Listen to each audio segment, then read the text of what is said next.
আমি এক ফেরিওয়ালার গল্প বলতে চাই আপনাদের।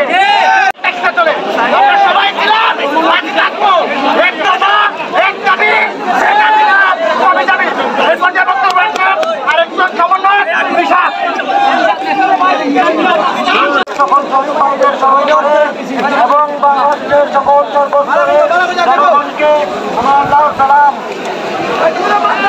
আমি এই ছাত্র আন্দোলন থেকে কিভাবে গণ আন্দোলন হয়েছে আপনারা জানেন।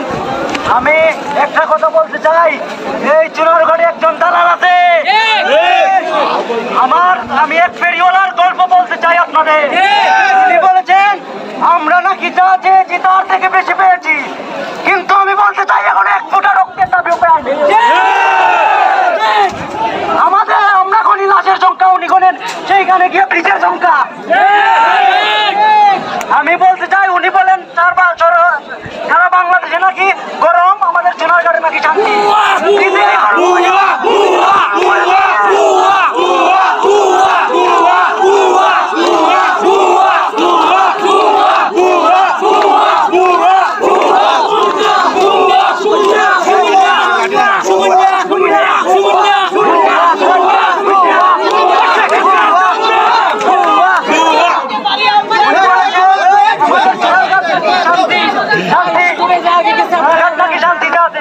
আমরাও শান্তিপূর্ণ আন্দোলন করলাম, যদি আমাদের আন্দোলনে বাধা দেওয়া হয় সকলটা এই ফেরিওয়ালা ফেরিস্তার জীবনে।